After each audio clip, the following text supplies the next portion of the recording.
তো বন্ধুরা সবাই কেমন আছেন? আশা করছি সকলে অনেক ভালো আছেন। আজকের ভিডিওতে দেখাবো স্যামসাং মোবাইলে কিভাবে কল ব্ল্যাকলিস্ট করে রাখবেন। তো বন্ধুরা এই মুহূর্তে আমি আপনাদের সামনে কিছু নাম্বার কিন্তু ব্ল্যাকলিস্ট করে রেখেছি। এই নাম্বার থেকে যদি আমাকে ফোন দেয় তাহলে কিন্তু সবসময় বিজি বিজি লেখা আসবে। তো বন্ধুরা এই কাজটি যদি আপনারা করতে চান আপনাদের স্যামসাং মোবাইলে, তাহলে আজকের এই ভিডিওটি সম্পূর্ণ কন্টিনিউ করবেন। তাহলে খুব সহজেই আপনারা বুঝতে পারবেন কিভাবে ফোন নাম্বার আপনারা ব্ল্যাকলিস্ট করে রাখবেন। তো বন্ধুরা চলুন আজকের এই ভিডিওটি শুরু করি। তো বন্ধুরা স্যামসাং মোবাইল থেকে যদি আপনারা কল ব্ল্যাকলিস্ট করতে চান তাহলে ফোনের ডায়াল অপশনে চলে আসবেন এবং ডায়াল অপশনে আসার পর আপনারা একটু উপর দিকে লক্ষ্য করবেন, এই কর্নারে কিন্তু 3 ডট আইকন রয়েছে। সিম্পলি আপনারা এই 3 ডট আইকনের উপরে ক্লিক করবেন। তো বন্ধুরা এখান থেকে আমি এই 3 ডট আইকনের উপরে ক্লিক করছি। তো ক্লিক করার পর সঙ্গে সঙ্গে কিন্তু 4টা অপশন বেরিয়ে আসবে। এর মধ্যে আপনারা 3 নাম্বার যে অপশনটি রয়েছে এখানে লেখা পাবেন সেটিংস। তো সিম্পলি এই সেটিংসের উপরে ক্লিক করবেন। তো বন্ধুরা এখান থেকে আমি এই সেটিংসের উপরে ক্লিক করছি। তো ক্লিক করার পর আপনারা 1 নাম্বার অপশনে পাবেন ব্লক নাম্বারস।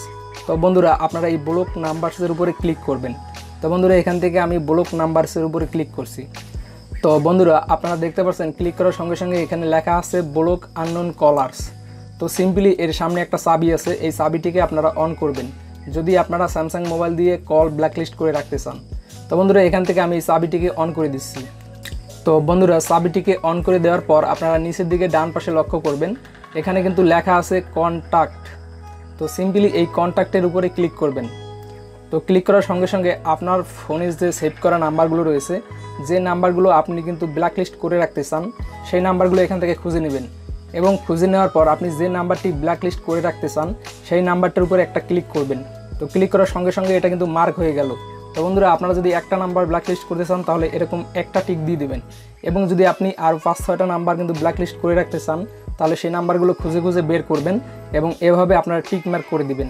তো বন্ধুরা এভাবে টিক মার্ক দেওয়া হয়ে গেলে আপনারা জাস্ট এখানে নিচের দিকে দেখবেন ডান অপশন রয়েছে, আপনারা সিম্পলি এই ডান অপশনের উপরে ক্লিক করে দিবেন। একদম মোবাইলের নিচের অপশনে যে ডান ছিল এই ডান অপশনে আমি ক্লিক করে দিয়েছি।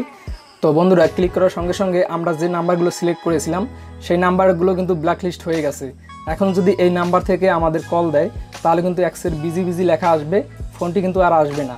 তো বন্ধুরা এভাবে খুব সহজে স্যামসাং মোবাইল থেকে আপনারা কিন্তু কল ব্ল্যাকলিস্ট করে রাখতে পারবেন। তো বন্ধুরা আমাদের যে নাম্বারগুলো রয়েছে এই নাম্বারগুলো কিন্তু এখন বর্তমানে ব্ল্যাকলিস্ট অবস্থায় রয়েছে এবং উপর দিকে আপনারা লক্ষ্য করবেন এখানে যে ব্ল্যাকলিস্টের যে আইকনের চাবিটি রয়েছে এই চাবিটি কিন্তু অন থাকবে, তাহলে কিন্তু আপনার এই নাম্বারগুলো ব্ল্যাকলিস্ট অবস্থায় থাকবে। দেন এই নাম্বারগুলো যদি আপনি পুনরায় তুলে ফেলতে চান যে আর ব্ল্যাকলিস্ট রাখবেন না, তাহলে কিন্তু এখানে যে লাল দাগের যে মাইনাস চিহ্নগুলো রয়েছে সিম্পলি আপনারা এই মাইনাস চিহ্ন দিয়ে কিন্তু এটা পুষে দিতে পারবেন। তো পুষে দিলে কিন্তু এই নাম্বারগুলো কিন্তু উঠে যাবে এবং সে যদি পুনরায় ফোন দেয় তাহলে কিন্তু ফোনটি চলে আসবে আপনার ফোনে। তো বন্ধুরা এভাবে কিন্তু ব্লক নাম্বারগুলো তুলে ফেলতে পারবেন এবং আপনি যদি চান যে কোনো নাম্বারেই ব্লক রাখবেন না তাহলে উপর দিকে যে চাবিটি রয়েছে এই চাবিটিকে জাস্ট এখান থেকে অফ করে দিবেন। তো অফ করে দিলে কিন্তু আপনার যত নাম্বার এখানে ব্ল্যাকলিস্ট থাকুক না কেন সব নাম্বার থেকে কিন্তু ফোন আসবে। তার মানে কি আমরা যদি চাবিটাকে অফ করে রাখি তাহলে এখানে কোনো নাম্বারে কিন্তু কাজ করবে না। তো বন্ধুরা আশা করছি বুঝতে পারছেন এবং আপনার যদি পুনরায় প্রয়োজন হয় তাহলে চাবিটিকে অন করে রাখবেন এবং যে নাম্বারটি প্রয়োজন সেই নাম্বারটি এখান থেকে অ্যাড করে দিবেন, তাহলে কিন্তু সেই নাম্বার থেকে আর কল আসবে না। তো বন্ধুরা আশা করছি বুঝতে পারছেন কীভাবে স্যামসাং মোবাইল থেকে কল ব্ল্যাকলিস্ট করে রাখা যায়।